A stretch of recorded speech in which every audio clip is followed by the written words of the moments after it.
de l'Académie. Je vais vous donner plus de détails sur c'est quoi notre offre de formation, puis vous allez voir aussi qu'il y a certains rabais qui sont applicables pour ceux qui ont suivi ce webinaire-là. Donc, pourquoi un webinaire sur faciliter la gestion de changement qui est plus axé aussi sur le rôle du gestionnaire ou du moins quelqu'un qui a à développer ou déployer des petits changements dans les organisations, pour qui c'est pas sa job à temps plein? Mais ce qu'on réalise, puis justement, la statistique du CETO que vous avez à l'écran, c'est que 68% des gestionnaires intermédiaires vont devoir gérer plus de 5 projets de changement par année, puis ça prend environ 50% de leur temps de travail. Fait que clairement, on pourrait dire, OK, c'est un à côté par rapport à mes responsabilités comme gestionnaire, mais de plus en plus, on est appelé à le faire. Et mon vœu pieux, si on veut, avec ce webinaire-là, c'est de vous donner des outils simples pour un peu dédramatiser ce que c'est la gestion de changement. Fait que longtemps, on a été, je me souviens quand j'ai commencé il y a 14 ans, on était beaucoup perçus en gestion de changement comme des pelleteux de nuages. C'était très théorique, puis c'était très difficile à appliquer dans certains cas. Puis, comme Manon vous expliquait, je suis conseiller sur le terrain. J'ai accompagné des milliers de gestionnaires à travers des formations et j'ai cette préoccupation-là d'être très pratico-pratique, d'être très près de la réalité du terrain. Donc, quels sont nos objectifs pour ce webinaire-là aujourd'hui? Un, je vais vous donner 4 gestes clés et 4 incontournables pour avoir plus d'impact justement dans la gestion de vos changements. Vous allez voir, c'est relativement simple, c'est pas très compliqué, c'est pas conceptuel non plus. Fait que ce que je veux dans le fond, c'est que vous repartez avec une plus grande confiance dans votre capacité de bien intégrer puis de gérer ces changements-là auprès de vos employés. C'est vraiment l'intention. Puis évidemment, aussi un peu susciter les réflexions sans nécessairement arriver avec des actions concrètes parce que c'est différent pour chacun, mais susciter des réflexions sur comment vous pouvez mieux intégrer le changement dans votre quotidien. Clairement, le changement, ce n'est pas quelque chose qui va être derrière nous dans quelques années. Au contraire, les changements ne font que s'accentuer. Si vous regardez puis vous êtes en mesure de trouver sur Internet la courbe d'intégration des changements technologiques et autres, on voit qu'avec l'industrialisation, puis après ça, l'arrivée de la radio, de la télé, le début des années, au milieu des années 1900, ben, la courbe est relativement plate. Et là, plus on arrive avec l'Internet et là, l'intelligence artificielle, le machine learning, ça ne fait que s'accentuer. Fait que clairement, comme gestionnaire, comme organisation, il faut devenir plus habile à bien gérer ces changements-là. Puis on le sait, plus on est expert, plus on est habile dans quelque chose, plus on est capable d'en prendre, évidemment, et plus on va avoir de succès dans les changements qu'on va intégrer. Fait que c'est un peu l'intention aujourd'hui. Avant de tomber dans le contenu du webinaire, je dois vous parler de la démarche Do It. Fait que Manon vous a parlé de la démarche Do It qui a été élaborée en 2004. Donc, la démarche Do It, c'est notre méthodologie chez A+, c'est notre propriété intellectuelle. Euh, Cette démarche-là, comme je vous ai dit, on va être très près de la réalité du terrain. Fait qu'on veut que cette démarche-là soit pragmatique. Fait qu'on va traduire ça aussi dans les gestes clés, les incontournables que je vais vous présenter aujourd'hui. On veut aussi qu'elle soit flexible. Le contexte de chacune des organisations, il est différent. Fait que cette méthodologie-là, euh, oui, ça prend de la rigueur, mais souvent, je dis, c'est la profondeur avec laquelle on va utiliser la méthodologie ou les outils qui va varier en fonction des différents projets. Puis aussi, ben, c'est une méthodologie éprouvée, on l'utilise depuis plusieurs années. Il y a même certaines organisations qui ont adapté cette méthodologie-là pour avoir des méthodologies internes qui sont inspirées de la méthodologie Do It, donc définitivement éprouvée sur le terrain. Pourquoi Do It? Do It parce qu'il y a 4 phases de gestion de changement dans notre méthodologie. La première phase, qui est la phase définir. Dans la phase définir, ce qu'on va chercher à faire, c'est de donner un sens au changement. OK? D'abord et avant tout, puis on va le voir dans les gestes clés tout de suite, là. D'abord et avant tout, faut qu'il y ait un pourquoi clair et réfutable si on veut que les gens adhèrent à ce changement-là. Fait qu'il va falloir bien le définir. Fait que dans cette phase-là, on définit les raisons qui nous poussent à vouloir faire ce changement, quels sont les objectifs. On s'assure aussi dans la phase définir si on a à aller chercher l'endossement de la haute direction, c'est définitivement un début d'initiative dans la phase définir qu'on va vouloir le faire. Une fois qu'on a bien défini notre changement, qu'on comprend le pourquoi, la prochaine étape, ça va être d'organiser ce changement-là. Pour nous, en gestion de changement, ça implique beaucoup d'analyse, c'est-à-dire d'identifier nos parties prenantes. Pour des gestionnaires, ça voudrait dire surtout identifier quelles sont les conséquences ou les impacts de ce changement-là pour que je puisse bien les gérer plus tard. Fait que la phase organisée, c'est vraiment de comprendre dans le détail les conséquences du changement, puis de s'assurer qu'on définit aussi tous les plans nécessaires pour les prochaines phases, l'implantation, puis le talonnement. Donc, on a donné un sens à notre changement, on le comprend bien. Là, on arrive devant un fait accompli, on doit l'implanter. Puis la phase implantée, c'est beaucoup dans le soutien de s'assurer que les gens sont en mesure de travailler avec les nouvelles façons de faire, qu'on a déployé nos activités, notre formation, etc., pour qu'ensuite on puisse passer à la prochaine étape, qui est la phase talonnée, où là, on veut s'assurer de l'intégration des changements. Fait qu'on n'est plus dans l'implantation, mais est-ce que les gens sont en train d'utiliser les nouvelles façons de faire? Est-ce qu'ils adoptent les comportements tels qu'on l'a défini dans notre projet? Ça, on va pouvoir en parler. Fait que ces quatre grandes phases-là sont très importantes, puis ça a inspiré aussi justement le webinaire d'aujourd'hui, puis la formation facilitée de la gestion de vos changements. C'est qu'on a pris une méthodologie très, très, très complète en gestion de changement, puis on a voulu la simplifier à sa plus simple expression pour permettre à des gens pour qui c'est pas leur pain puis leur beurre, c'est pas leur job à temps plein, mais comment ils peuvent s'approprier un petit coffre à outils avec justement des gestes clés à poser. Donc, si on tombe dans notre première phase, qui est la phase définir, encore une fois, c'est la phase où on va vouloir donner un sens à notre changement, qu'on s'assure que justement les raisons qui nous poussent à changer le changement, les objectifs du changement sont clairs et partagés.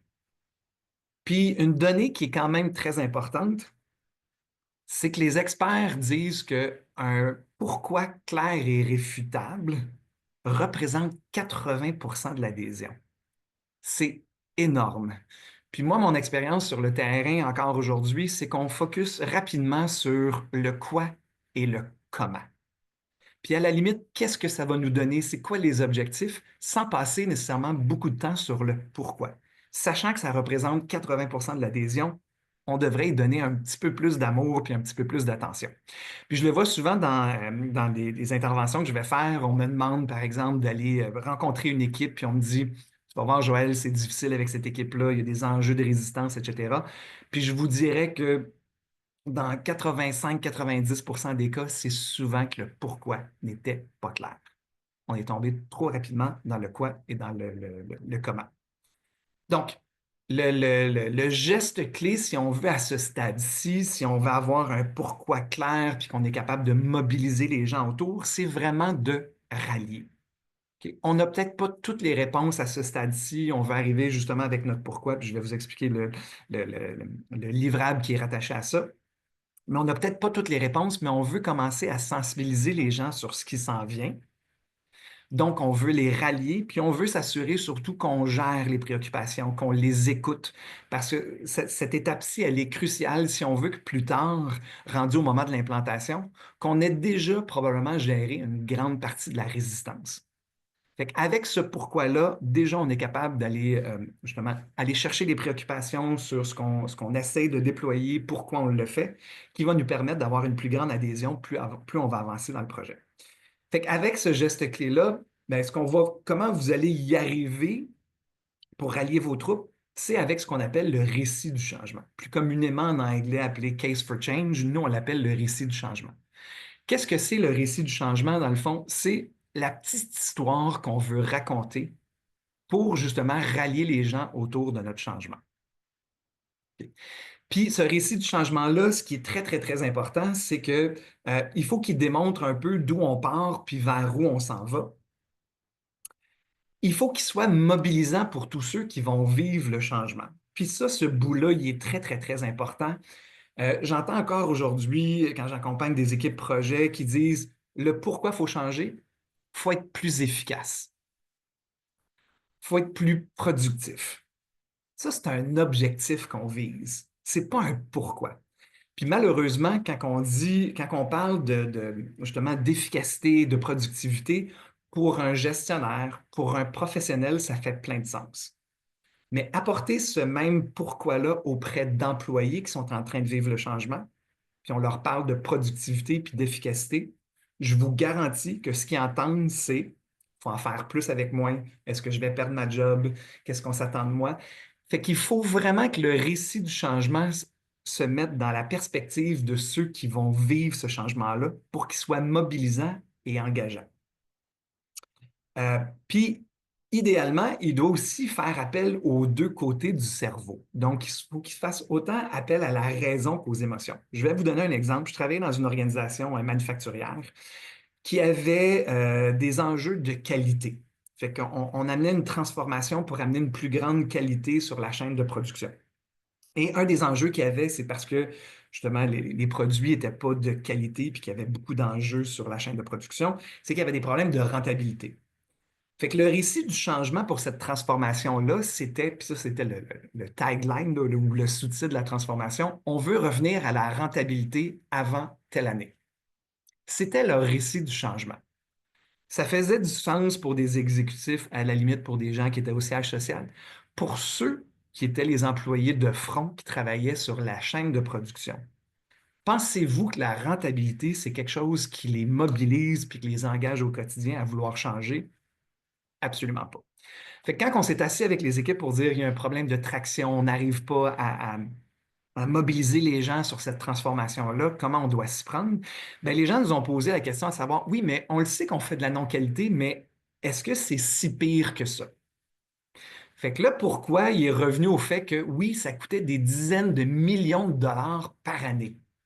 Fait que là, tout à coup, on est allé chercher leur intérêt ou on a suscité leur intérêt avec la raison. Ça nous coûte cher, il faut arrêter ça. Fait que là, après ça, la deuxième étape, ça a été de dire, oui, mais comment on fait pour aller justement chercher cette étincelle émotive-là pour que les gens aient le goût d'embarquer? Fait que là, en jasant avec les équipes, on a réalisé que pour plusieurs qui étaient là depuis plusieurs années, ils avaient perdu la fierté des produits qu'ils livraient. Parce qu'ils savaient qu'à tous les jours, il y avait des enjeux sur la chaîne de production, fait qu'ils avaient perdu cette fierté-là. Fait que quand on était capable de rattacher le récit du changement autour de, oui, on le sait que ça nous coûte beaucoup chaque année en termes de non-qualité, puis on veut absolument revenir à un point où on est fier des produits qu'on livre à tous les jours. Clairement, ce récit du changement-là a eu beaucoup plus d'impact sur les équipes touchées que juste parler de rentabilité qui, justement, les concernait peut-être un peu moins ou qui était très, très, très loin d'eux. Fait que, très important, on travaille un récit du changement qui démontre d'où on part, vers où on s'en va, qui met de la lumière sur le pourquoi et non pas juste le comment et le quoi, qui est mobilisant pour tous ceux qui vivent le changement, puis qui fait appel aussi aux deux côtés du cerveau. Notre deuxième phase de gestion de changement, parce que là, on y a donné un sens avec un pourquoi clair, là, maintenant, on veut s'organiser. Puis pour s'organiser, comme je vous expliquais, on veut comprendre quelles sont les conséquences de ce changement-là sur les gens dans mes équipes ou sur les gens auprès de qui je déploie ce changement-là. Donc, et aussi, à partir du moment où on comprend bien ces conséquences-là, bien, clairement, ça va prendre un plan ou des activités pour pouvoir gérer les conséquences de ce changement-là. Puis là, j'ai mis une citation qui est absolument pas reliée à quelqu'un, mais qui vient à peu près de n'importe quel employé qui est en période de changement. Puis je l'entends souvent. Je veux bien changer, mais dites-moi ce qu'il faut que je change. Fait que les gens ne sont pas contre la vertu, ils croient au changement, mais en même temps, tant aussi longtemps qu'on n'est pas capable de leur expliquer qu'est-ce qui change pour eux, c'est très, très, très, très, très difficile de s'engager dans le changement quand on ne sait pas ce que ça veut dire pour nous. Fait que le geste clé à ce stade-ci, puis il est très pertinent à ce stade-ci, mais moi, c'est comme un fil conducteur en gestion de changement. Ce que je souhaite faire, rendu à la phase organisée, c'est amener de la clarté. La clarté sur ce qui change, mais ce que je vais peut-être vouloir savoir aussi comme individu qui va vivre le changement, j'ai besoin de clarté sur ce qui change. J'ai besoin de clarté sur comment je vais être accompagné. Par exemple, c'est quoi la stratégie que vous allez mettre de l'avant? Est-ce que je vais recevoir de la formation? Est-ce que je vais avoir du soutien, par exemple, le jour J où on implante? Est-ce qu'il va y avoir des gens sur le plancher qui vont pouvoir répondre à mes questions? J'ai-tu une ligne que je peux appeler? Les gens ont besoin de se sentir soutenus. Fait que quand on est capable d'amener de la clarté sur ce qui change puis comment on va les accompagner, encore une fois, on a défini un pourquoi clair, ils comprennent bien ce qui change et comment ils vont être accompagnés. Fait que déjà, on est en train de générer, probablement réduire la résistance puis générer de l'adhésion autour de nos changements. Puis, ben, l'incontournable à ce stade-ci, si on veut amener de la clarté, ce qui est très typique en gestion de changement, c'est ce qu'on appelle l'analyse d'impact. Il y a certaines disciplines qui vont l'appeler l'analyse d'écart. Fait que c'est l'écart entre ce qu'on fait aujourd'hui versus ce qu'on va vouloir faire demain.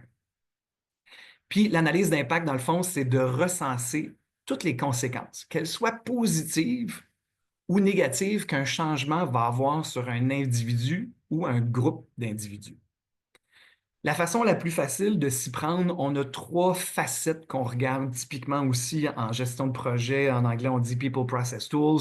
En français, outils technologie, tout le volet organisationnel, puis le volet des processus, des procédures, des façons de faire. Fait que quand on est capable de déterminer les impacts sur ces trois facettes-là, on va avoir une bien meilleure compréhension de la totalité de ce qui change. Parce que clairement, par exemple, on implante un changement dans une organisation qui est très axée sur un outil. Fait que clairement, il y a des impacts sur la technologie. Mais selon vous, on implante un outil, est-ce que ça touche les deux autres facettes, les processus puis le volet organisationnel? Probablement.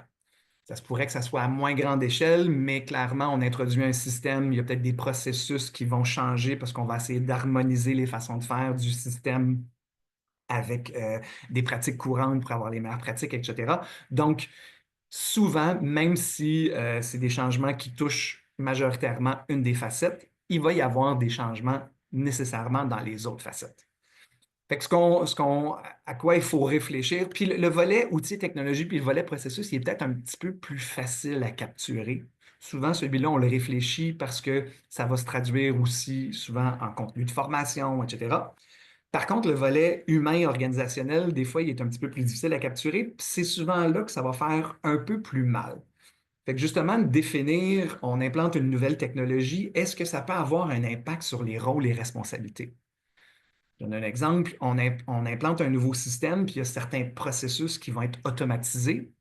Ben, est-ce que ça m'enlève des responsabilités? Parce que le processus que je faisais avant, maintenant, est complètement automatisé, ben, à ce moment-là, il faut probablement que je revoie la description de poste pour retirer ces responsabilités-là. Fait que ça, c'est à ne pas sous-estimer ou à ne pas négliger. Après ça, sur leurs tâches puis leur charge de travail. Fait qu'on vient de le dire, on a automatisé une portion de leur travail, ben, ça se pourrait que leur charge de travail soit réduite. Est-ce que ça veut dire qu'il y a 25 de mon temps maintenant où je me tourne les pouces? Qu'est-ce qu'on fait avec ça? Comment on redistribue le travail? C'est des choses qu'il faut réfléchir. Puis, justement, en identifiant ces conséquences-là ou ces impacts-là, ça va nous permettre de le faire. Est-ce qu'on a des nouvelles compétences ou des habiletés à acquérir? Dans l'exemple que je vous donnais, par exemple, on automatise la production d'un rapport. Avant, j'étais coordonnateur où je devais aller chercher toutes les données dans l'organisation pour pouvoir mettre ça dans mon rapport, générer le rapport, puis après ça, le transmettre à l'exécutif. Ben, aujourd'hui, ces données-là se recueillent automatiquement, puis le rapport se génère tout seul. Par contre, peut-être que ce qu'on va vouloir de moi comme coordonnateur, c'est de dire, on veut que tu passes plus d'un rôle transactionnel à un rôle d'analyse. Est-ce que tu es capable d'ouvrir ce rapport-là, dégager des constats, nous faire des recommandations? Bien, à ce moment-là, justement, parce qu'il a perdu une partie de sa tâche, on veut le développer autrement, bien, nécessairement, ces compétences-là, puis ces habiletés-là vont devoir être acquises par la personne, fait que ça va prendre des activités pour y arriver. Sur leur qualité de vie, ben, des fois, justement, un changement souvent où on sous-estime la gestion de changement, ce sont des déménagements de locaux. Est-ce qu'un déménagement de local risque d'avoir un impact sur la qualité de vie de quelqu'un qui va passer beaucoup plus de temps justement dans les déplacements? Est-ce qu'un changement qu'on implante, par exemple, amène à modifier des heures d'ouverture d'un centre d'appel? Si oui, c'est quoi l'impact sur leur horaire, sur leur qualité de vie? Fait que définitivement, s'il y a des impacts sur la qualité de vie, ce sont des impacts qu'il faut absolument bien gérer, sinon on risque d'avoir des enjeux majeurs. Sur les méthodes de travail ou les processus, évidemment, c'est pour les outils, puis même l'environnement dans lequel ils travaillent. Justement, on l'a connu dans les dernières années, les gens déménageaient de locaux et là, on passe d'espaces assignés à des espaces plus collaboratifs. Ça amène des changements majeurs. Il ne faut pas sous-estimer juste la personne qui avait les photos de sa famille sur son bureau, puis là, tout à coup, elle peut les avoir, mais elle va devoir les traîner à tous les jours. Ça a l'air de rien, mais c'est un impact qu'il faut gérer. Euh, Fait que voilà. Puis, ce qui est intéressant, une fois qu'on a bien déterminé quels sont ces impacts-là, puis qu'on les connaît bien, une façon pour s'y prendre, pour s'assurer que les équipes comprennent bien les conséquences de ce changement-là, c'est de faire un exercice 3C. Je suis capable d'expliquer, voici tout ce qui change avec le projet ou l'initiative qu'on est en train de mettre en place. Maintenant, selon vous, 3C pour qu'est-ce qu'on continue de faire de la même façon qu'on faisait avant. Fait que dans ce changement-là, qu'est-ce qui ne change pas puis qu'on continue de faire de la même façon? D'un autre côté, qu'est-ce qu'on ne faisait pas qu'on doit absolument commencer à faire? Puis en dernier lieu, qu'est-ce qu'on faisait qu'il faut absolument cesser de faire parce que ce n'est pas nécessaire? Fait que quand vous êtes capable avec une équipe, on leur a présenté ce qui changeait, de déterminer ces éléments-là, ça leur permet, d'une façon relativement simpliste, de s'approprier ce qui change. Puis des fois, il ne faut pas négliger, on est très, on focus beaucoup sur qu'est-ce qu'il faut commencer à faire ou qu'est-ce qu'on fait différemment, mais il ne faut pas sous-estimer que les gens ont besoin d'être rassurés sur ce qu'ils continuent à faire de la même façon qu'ils le faisaient avant. Puis des fois, on oublie le bout cesser de faire. Justement, je travaillais dans un mandat où on implantait un système technologique dans un environnement où les gens étaient complètement papier. Et il y a une personne qui produisait un rapport de caisse en fin de journée, qui prenait tous les relevés, l'argent comptant, puis tout ça. Et on n'y avait pas dit qu'il fallait qu'elle arrête de produire le rapport. Et la personne qui était en charge recevait pas nécessairement de courrier, fait que passait pas souvent son pigeonnier. Fait que ça a quand même pris, je pense, c'était 7 ou 10 jours avant que la personne aille dans son pigeonnier, voit que le rapport était là pour dire à la personne, oups, je m'excuse, on a oublié de te le dire, tu n'as plus besoin de faire ce rapport-là. Fait en même temps, ces éléments-là, oui, on les capture plus tard, mais les irritants puis le leg que ça reste, fait que quand on est capable de le capturer le plus rapidement possible puis que les gens comprennent sur leur quotidien ce qu'ils continuent de faire, ce qu'ils commencent à faire puis ce qu'ils cessent de faire, encore une fois, on est en train de bien gérer l'adhésion puis les gens vont comprendre ce qu'on s'attend d'eux. Fait qu'une façon assez simple d'y arriver. Fait que là, on a défini notre pourquoi clair. On comprend bien les conséquences de ce changement-là. Les gens ont commencé à intégrer ou à comprendre ce que ça veut dire directement pour eux. Là, maintenant, on est dans la phase d'implanter. Il faut qu'ils commencent à le mettre en pratique. Fait qu'on m'a expliqué ce qui changeait, ce qui continuait, ce qu'on arrêtait de faire. Là, maintenant, il faut que je commence à le mettre en pratique. Donc, les employés sont prêts à travailler avec les nouvelles façons de faire, puis on leur offre du soutien. À ce stade-ci, vraiment, le comportement clé, c'est de soutenir. Puis, justement, la petite expression d'Antoine de Saint-Exupéry, fait qu'un objectif sans plan n'est qu'un souhait. Fait que quand on a un objectif de changement, mais qu'on n'a pas de plan, ben justement, est-ce que ça va nécessairement se concrétiser? C'est un peu ce qu'on veut vous amener à réfléchir dans cette phase-ci d'implanter. Fait que ce qu'on va vouloir faire, dans le fond, comme je vous dis, c'est de soutenir nos équipes. Puis je le sais qu'en 2025, le rôle de gestionnaire, c'est pas un rôle facile. OK? Ça n'a jamais été un rôle facile, mais on est dans des contextes où il y a des compressions budgétaires. On n'a pas toujours les ressources dont on a besoin. On travaille avec une nouvelle réalité qui n'est pas toujours facile à naviguer, qui est le travail hybride, le télétravail, etc. Fait que tout ça fait en sorte que le travail de gestionnaire n'est pas simple. Puis on n'est pas en train de vous dire que vous devez tout prendre cette responsabilité-là de gestion de changement sur vos épaules. Ça ne fait pas de sens. Par contre, soutenir veut peut-être dire aussi déléguer. Est-ce qu'il y a quelqu'un dans mon équipe qui peut agir comme champion, qui peut soutenir ce changement-là? Je suis capable d'aller chercher quelqu'un dans une autre équipe. Comment je fais pour dégager des gens sans nécessairement que ça tombe tout sur mes épaules comme gestionnaire, mais de s'assurer que mon équipe, elle est soutenue. Les gens qui ont des questions, qui ont des préoccupations, qui puissent les adresser, puis qu'on puisse justement cheminer puis aller de l'avant. Fait que très important, pour les soutenir, ce qu'on va devoir faire, dans le fond, c'est justement d'avoir un plan. Sinon, on y va à tâtons, c'est un petit peu plus difficile. Ce qu'on va vouloir, c'est structurer comment ce changement-là va s'opérer dans nos équipes. Puis ça passe beaucoup par le plan. Puis le plan, ce qu'il va préciser, dans le fond, c'est qui ça va toucher dans mon équipe. Est-ce que ça touche tout le monde de la même façon? Est-ce que j'ai certains rôles dans mon équipe qui vont être touchés autrement? Fait que ça, je vais vouloir le déterminer avec mon plan. Après ça, déterminer qui est responsable de l'activité. Fait que dans certains cas, je vais vouloir offrir de la formation. Est-ce que c'est un super utilisateur dans mon équipe, un champion qui va offrir ces formations-là? Est-ce que je dois aller chercher des formations à l'externe? Mais mon plan devrait déterminer qui va être responsable de chacune des activités. Dans le cadre de messages, que ce soit des présentations, des communications par courriel ou autres, SharePoint, Teams, de définir qui est le bon porteur du message. Fait que dans certains cas, c'est peut-être moi qui est le meilleur porteur comme gestionnaire. Peut-être que dans certains cas, pour réitérer le sérieux ou l'importance du projet, je vais peut-être demander à un cadre, un exécutif de venir faire une présentation. Fait que des fois, de bien réfléchir à qui serait le meilleur porteur du message dans mon plan, ça va aller très loin aussi. Puis après ça, aussi d'élaborer c'est quoi les messages clés qu'on va vouloir passer. Puis des fois, ou souvent, essayer de s'en tenir à un maximum de 5 messages clés. Plus que ça, les gens s'y perdent. Fait que juste réfléchir, des fois, vous faites une présentation à une équipe, vous avez présenté plein d'éléments. Comment je fais pour dire c'est quoi les 5 éléments incontournables, cruciaux dans cette présentation-là, d'y revenir à la fin, dire en rappel, voici les 5 messages que vous devez absolument retenir. Après ça aussi, évidemment, préciser le moyen, le médium. Est-ce qu'on va utiliser Teams? Est-ce qu'on va utiliser un SharePoint? Est-ce qu'on va le faire en personne? Est-ce qu'on va utiliser le courriel?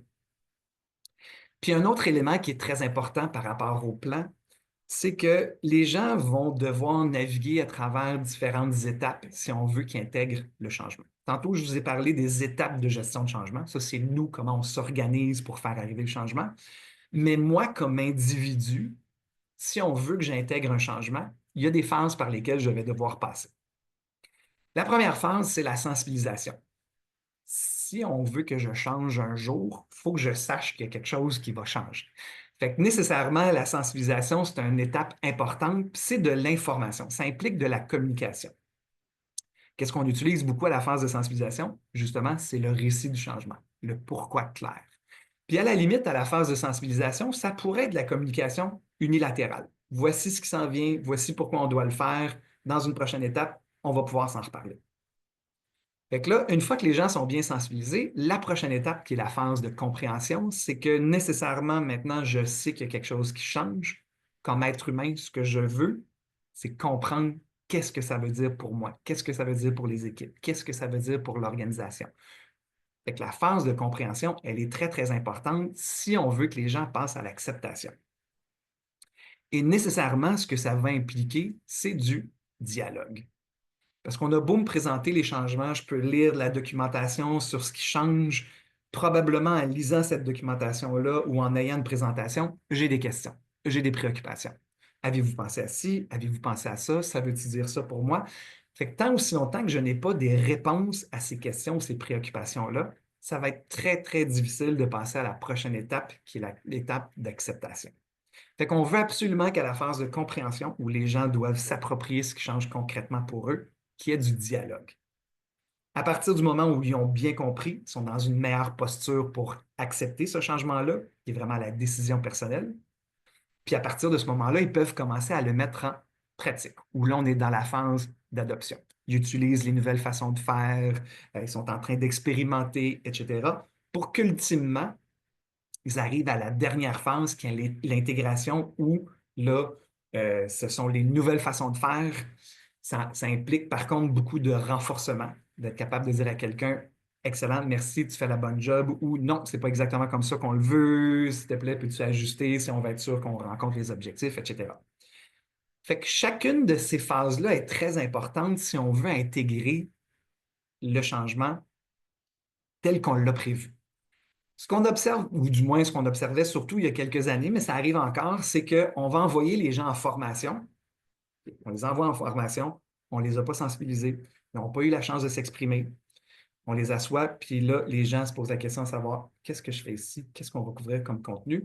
Et là, puis en plus, dans la formation, on devrait beaucoup être axé sur le comment. Fait qu'on devrait être en train de leur montrer comment ils vont utiliser les nouvelles façons de faire. On est plus sur le technique, etc. Mais là, ce qui risque d'arriver, c'est que si on n'a pas sensibilisé les gens, on ne leur a pas donné la chance d'exprimer leurs questions et leurs préoccupations, c'est qu'ils ne sont même pas en train d'écouter le contenu de la formation. Ils sont ailleurs préoccupés par ce que ça veut dire pour eux sur leur charge de travail. Je vais-tu être capable d'intégrer ça? J'ai-tu les capacités, etc. Fait que c'est pour ça que ces étapes-là, elles sont cruciales. Fait que dans le plan, dans le fond, pourquoi je présente ce contenu-là, moi je dis au minimum, un plan devrait contenir une activité pour chacune de ces phases-là. Fait que si c'est un petit projet, vous pouvez le faire très, très, très rapidement, mais réfléchissez à, OK, c'est quoi l'activité où je veux tout simplement juste sensibiliser les gens, leur amener un pourquoi clair. Après ça, je vais prévoir, par exemple, une rencontre d'équipe où on va pouvoir en discuter un peu plus. Je vais pouvoir leur présenter ce qui change concrètement pour eux. Je valide après ça dans des rencontres informelles. Est-ce que les gens l'acceptent? Est-ce qu'ils sont au bon endroit pour justement qu'on commence à utiliser les nouvelles façons de faire? Après ça, pour la phase d'adoption, quelles sont mes activités de, justement, est-ce que je leur communique de la documentation, des outils d'aide à la tâche pour qu'ils puissent faire leur nouveau travail? Est-ce que je dois les former? Fait que ça serait les activités durant la phase d'adoption. Puis après ça, toutes les activités dans la phase d'intégration qui impliquent le renforcement, de leur communiquer les résultats, de s'assurer qu'ils font les bonnes choses, etc. Fait qu'au minimum, si vous avez un plan avec 5 activités qui couvrent chacune de ces phases-là, on devrait déjà avoir un peu plus de succès à intégrer nos changements. On a défini notre pourquoi, on comprend bien le changement, on a implanté ce changement-là, et là, ce qui reste à faire en dernière étape, c'est vraiment d'observer puis de mesurer si le changement est en train de s'intégrer dans notre quotidien. Puis, ce qui est important à cette phase-ci aussi, c'est de pouvoir se réajuster aux besoins. S'il y a des éléments, s'il y a des conditions qui ont fait en sorte que c'est difficile pour les gens d'intégrer les changements, ben, c'est juste en observant qu'on va pouvoir les détecter puis qu'on va pouvoir se réajuster aux besoins. Ce qu'on souhaite à ce stade-ci, c'est de faire la différence entre un changement implanté et un changement intégré. Ce que je veux dire par ça, c'est le changement implanté, c'est check in the box, on l'a fait.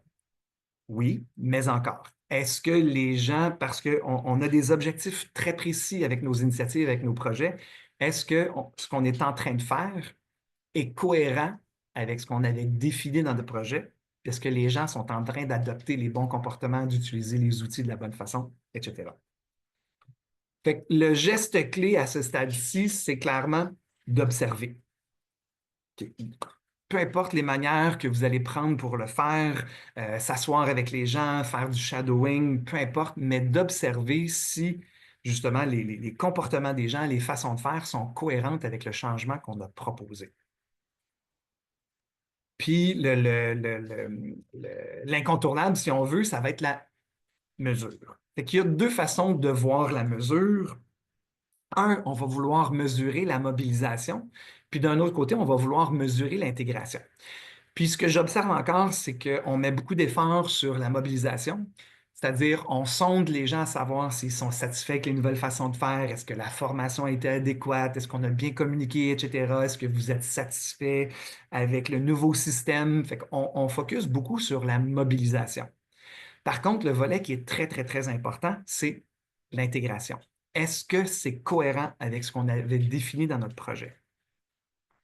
L'exemple que je vous donnais où j'accompagnais une équipe qui passait d'un environnement papier à un environnement informatique, euh, justement, la barre était haute, c'était une faculté de médecine dentaire, puis la barre était quand même très, très haute parce que euh, euh, il était juste, il n'y avait pas l'environnement physique non plus pour que ça aille bien. Les ordinateurs étaient loin des patients qui devaient traiter, etc., etc. Fait qu'on savait, entre autres, que ça allait rallonger la période de traitement des patients. Juste le fait d'avoir un système informatique versus avant où il y avait un clippad où ils pouvaient prendre des notes directement sur papier. Donc, on savait que ça allait prendre plus de temps. Et ce qui est arrivé, c'est qu'on avait demandé de réduire la charge de patients pendant quelques semaines pour que justement les gens s'approprient ce nouveau système-là. Et ce qui est arrivé, c'est qu'avant même que la période de réduction justement des patients arrive à la fin, les gens nous ont dit, finalement, vous nous avez tellement bien accompagnés, on est vraiment content de la solution, on revient à notre charge normale. Nous autres, on était comme, wow, on a fait une job du tonnerre, bravo. Mais là, j'ai rencontré l'équipe justement du soutien administratif pour dire, parfait, les gens sont très contents, mais maintenant, est-ce qu'on peut aller mesurer que ça se passe comme vous le voulez dans les systèmes? Et c'est là que le bas a blessé. Parce qu'une fois qu'on est allé voir dans les systèmes, justement pour essayer d'accélérer le traitement des patients, une des choses qu'ils avaient décidé de faire, c'est qu'au lieu de rentrer le profil médical du patient dans le système, est-ce que j'ai des antécédents médicaux, des maladies, etc., il avait décidé d'imprimer des formulaires. Les gens les complétaient, les patients les complétaient eux-mêmes, puis après ça, ils scannaient puis ils rentraient dans le système. Ça peut sembler relativement anodin, mais une des raisons qui implantait ce système-là aussi, c'était de pouvoir faire de la recherche et de la corrélation entre les données des maladies buccales puis des profils médicaux du patient. Impossible de faire de la recherche avec des documents scannés. Fait que alors que nous autres, on aurait pu penser, tout va bien, on passe à la prochaine étape, les gens sont super satisfaits avec le changement qui est implanté, ben là, ce qui aurait pu arriver, c'est que 2 ans plus tard, quand les gens auraient voulu aller chercher de la donnée pour faire la recherche, dire, oups, attendez une minute, on n'a pas de données, il n'y a rien dans le système, et là, ça aurait été beaucoup trop tard. Fait que si on observe au fur et à mesure, on va être capable de capturer ces éléments-là et de se réajuster. Fait que ce que ça nous a permis de faire dans ce cas-là, c'est de voir, OK, on sait que c'est trop long de compléter le formulaire médical de façon informatique. Comment on fait pour le simplifier tout en répondant aux besoins du projet? Fait que très important de regarder, oui, le volet mobilisation. Est-ce que les gens adhèrent au changement? Est-ce qu'ils sont mobilisés? Mais aussi, est-ce qu'ils le font de la façon qu'on l'a défini dans notre projet? Fait que comment on y arrive pour l'observation? Bien, justement, observer sur le terrain, poser des questions, trouver des moments, justement, dans des rencontres d'équipe où vous pouvez poser des questions pour aller valider si ces changements-là sont en train de s'intégrer. Soyez curieux, mesurer, suivre, si vous avez des indicateurs, les regarder le plus souvent possible pour voir si ces indicateurs-là démontrent est-ce qu'on est dans la bonne voie, est-ce qu'on doit se réajuster. Donc, en résumé, on a couvert les 4 phases du modèle Do It: définir, organiser, implanter, talonner, avec 4 gestes clés: rallier, amener de la clarté, soutenir, observer. Ce qui vous permettrait, avec ce minimum-là, je pense, d'avoir quelque chose de structuré, qui n'est pas hyper exigeant, mais qui demande quand même une certaine structure puis du temps pour y réfléchir, mais qui vous permettrait d'avoir beaucoup plus de succès dans l'intégration finale des changements. Fait que, rapidement, mon petit pitch de vente. Fait que ce que je viens de vous présenter, dans le fond, c'était très théorique. On a couvert certains éléments. Il y a une formation qui se donne sur 10 heures à raison de 2h30 par semaine sur 4 semaines, où justement, on va beaucoup plus en profondeur. On vous présente des outils, par exemple, pour élaborer le récit du changement, des outils pour faire l'analyse d'impact. Habituellement, cette formation-là, elle est à 895 $. Si vous inscrivez avant le 16 avril, il y a un 10 de rabais. Et en plus, vous obtenez 1 heure de coaching individuel qui est habituellement une valeur de 200 $. Fait que ça, vous allez avoir des courriels de rappel suivant le webinaire qui va vous donner les codes promotionnels justement pour cette formation-là. Manon vous a parlé rapidement de l'Académie A+ en début de webinaire. Fait que l'offre de l'Académie A+, on a des formations publiques, mais on a aussi des formations en entreprise. Vous voyez les différents publics cibles, autant les employés, les dirigeants, les gestionnaires, les professionnels en gestion de changement. Puis après ça, on a une série de thèmes. Donc, tout ça est interchangeable. On est capable d'offrir des formations pour les employés sur la résilience, sur les gestionnaires de projets, sur la collaboration. Fait qu'on a une offre de formation très, très complète. Pour des gens qui voudraient un peu plus qu'une méthodologie simplifiée ou une boîte à outils simplifiée, on offre aussi une certification en gestion de changement. Ça, c'est vraiment plus pour des professionnels qui ont un rôle important à jouer en changement puis qui ont besoin d'une structure puis d'un coffre à outils beaucoup plus étoffé. Mais notre certification, elle, c'est une valeur de 2895. Ça se passe sur 24 heures à raison de 2 demi-journées sur 3 semaines. Habituellement, c'est 2895. Si vous inscrivez avec un code promo du webinaire, il y a un rabais de 300 $ qui revient à 2595. Puis les prochaines cohortes, vous allez l'avoir aussi dans le courrier. Donc, j'ai fait le tour de mon contenu. J'ai fait mon petit pitch de vente. Est-ce que vous avez des questions, des commentaires? On a encore une dizaine de minutes pour vous, là. Même une vingtaine de minutes. Joël, est-ce que tu peux arrêter de partager, s'il te plaît? Bien sûr. Et là, j'ai une petite demande à faire. On a eu un petit problème On a eu un petit problème logistique, je ne sais pas. On a 3 Caroline Doyle, on a un M, puis on a une dame qui s'appelle Joëlle Martin-Beau. Est-ce que je Chanceuse. peux demander à ces gens-là de nous envoyer un petit message en privé pour nous dire leur vrai nom, qu'on puisse faire suivre le matériel parce qu'on ne sait pas Ah oui, qui est là. aussi, vous allez recevoir un one-pager qui résume les quatre gestes clés puis les incontournables pour chacune des quatre phases. Donc, un petit document de rappel, là. Alors, on devrait avoir la vraie Caroline Doyle qui a Bon, ouvert. est-ce qu'il y en a qui- Oh, je suis Est-ce ici. qu'il y a des questions? Est-ce qu'il y a des questions ou même est-ce que vous avez, par rapport au contenu que je viens de vous présenter, est-ce que vous rencontrez certains enjeux que vous aimeriez discuter, avoir un input là-dessus? J'ai l'impression que j'ai une Manon qui lève la main, là, je la vois un tout petit sur mon écran, mais Est-ce que je peux poser ma question en verbal? absolument oui. Oui, tout à fait. Un des aspects que je trouve difficile, c'est que d'essayer de créer un climat de sécurité, que les gens se sentent en sécurité et n'aient pas peur de perdre leur emploi par le changement, surtout quand il est technologique, un logiciel, l'intelligence artificielle. Puis, dans un monde idéal, moi, j'aimerais que les patrons puissent garantir aux gens qu'ils ne perdront pas leur emploi, mais qui seront seulement formés pour faire autre chose, relocalisés. Mais c'est pas tous les patrons, présidents de PME qui sont prêts à le faire. Alors, je sais pas.